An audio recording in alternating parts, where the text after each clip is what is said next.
The Blue Cow had been a restaurant longer than it had been a casino. Its Montana breakfast, served all day, as featured in Reader's Digest, consisted of a half-pound of bacon, 4 jumbo eggs, 12 pancakes, 3/4 of a pound of hash browns, a pint of orange juice, and endless coffee. A Western epic, well known across the high plains. We had gotten a late start.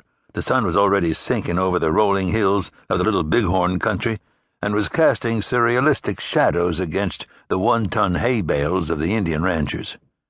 It was September, and with the sporadic rain of a cool August, it looked like everybody was going to get a third cutting. We rolled the windows half down and made Dog stay in the truck.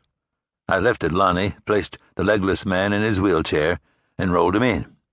He smiled at the remains of the day and picked up a free Shoshone Shopper newspaper as we passed through the double-glass doors into the restaurant.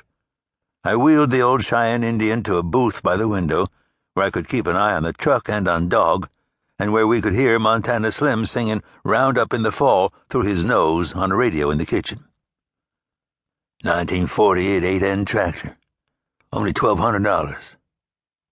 He held his gray and black hair back with a sun-tanned, wrinkled hand. Comes with a Dearborn front-end loader. I tipped my hat back, pulled a menu from the napkin holder, and looked at the tiny rainbows at the corners of his thick glasses. I don't need a tractor, Lonnie. It is a good price. Yes, it is so. I nodded, tossed the menu on the table, and glanced around. You think there's anybody here? He blinked and looked over my shoulder toward the cash register.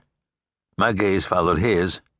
2 sets of eyes stared at us just above the surface of the worn-out, wood-grained Formica counter.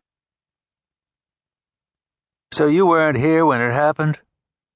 The Bighorn County deputy continued to take my statement.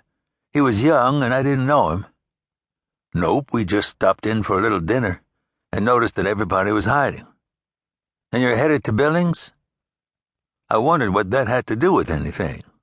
Yep. And the old Indian is with you? I had listened as he'd questioned Lonnie Littlebird and hadn't liked his tone. Lonnie. To keep listening to this audiobook, I've left you a link in the description so you can do it, at no cost thanks to Audible's 30-day free trial.